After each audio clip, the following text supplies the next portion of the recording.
Hello ice cream friends, it's Chris with Slices Concession. In this video we're going to be talking about adjusting the viscosity or product thickness on the Taylor 142 115 volt soft serve ice cream machine. And so we'll get right into it here.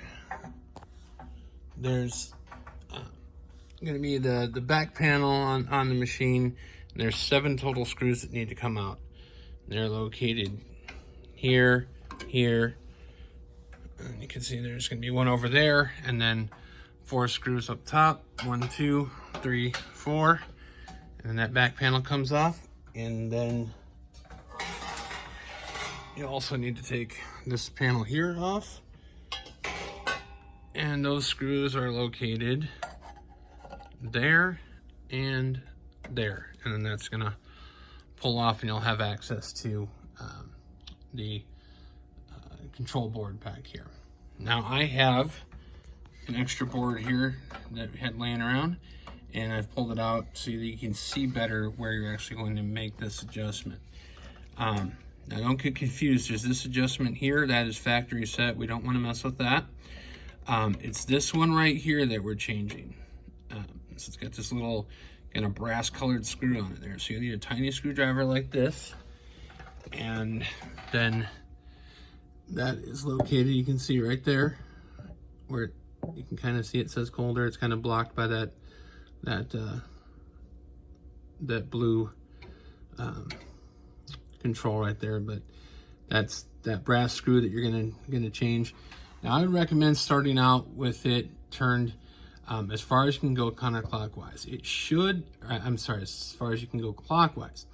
It should click once it's turned as far as you can go clockwise. Once you keep turning it, you'll hear click, click, click. Now this is if you have the machine off.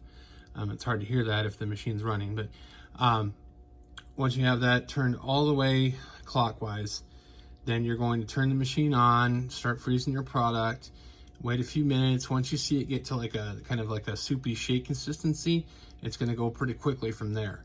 So about every 30 seconds, just keep checking the product, see how thick it is. Once it's just about where you want it to be, that's when you want to start turning counterclockwise or to the left to get the machine to shut off. So I'll just show you here on this board. It's a little easier. But to just start turning that counterclockwise just like that to the left, and the machine will then shut off. So it's a little difficult to get in there. Sometimes you got to move these wires out of the way to get your screwdriver in there, but you can do it. And that's how you adjust the viscosity on the Taylor 142. If you have any other questions about ice cream machines, margarita machines, any sort of frozen dessert or frozen beverage equipment, we're the ones to help you out, and you can find us online at www.slicesconcession.com. Thanks and have a great day.